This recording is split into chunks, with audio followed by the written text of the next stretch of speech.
তো হাই বন্ধুরা, welcome back to চাঁদের পাহাড়। তো অনেকেই বাচ্চারা বলে তাদের অঙ্ক ভালো লাগে না, অঙ্ক বুঝতে পারে না। তো এইটার একটাই কারণ যে তাদের অঙ্ক মুখস্থ করতে হয় শুধুমাত্র পরীক্ষায় নাম্বার পাওয়ার জন্য।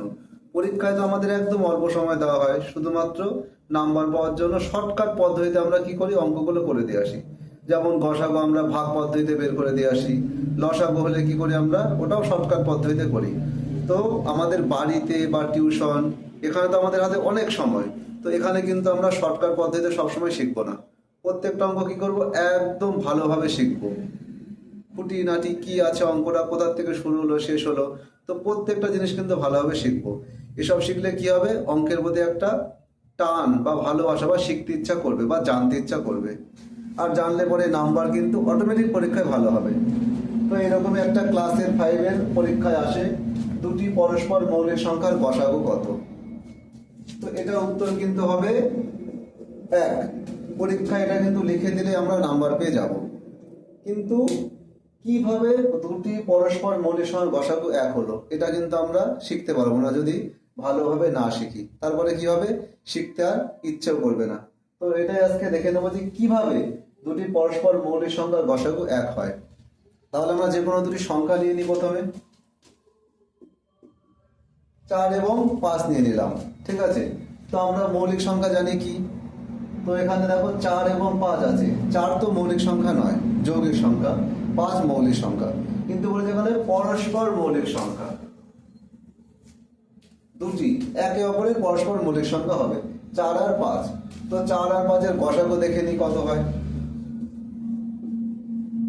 তো গসাগু এখানে কি করব, আমরা ভাগ পদ্ধতিতে করে দেখব। 4 একে 4, 1।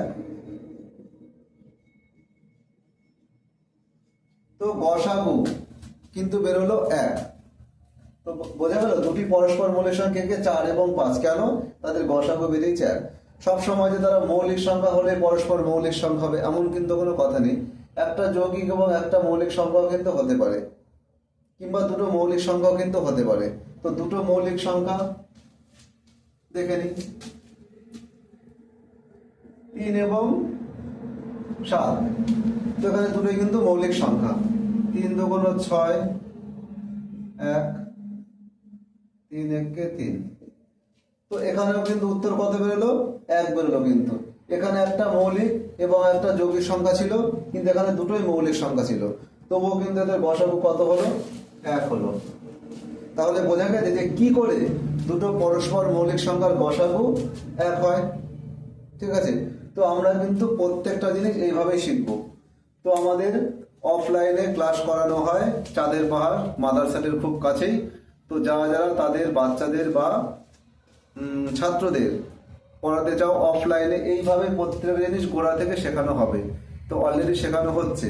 তো ক্লাস 6-এর একটা আলাদা ব্যাচ করা হয়েছে, ক্লাস 4-এর আলাদা ব্যাচ এবং 3-রও আলাদা ব্যাচ করা হয়েছে। তো যারা যারা তাদের বাচ্চাদের শেখাতে চাও তো যোগাযোগ করতে পারো। তো অন্যদিন কোনো একটা ভিডিওয় দেখা হবে। আশা করি এই জিনিসটা বোঝা গেছে ভালোভাবে। তো দেখা হচ্ছে অন্য কোনো ভিডিওয়। টাটা।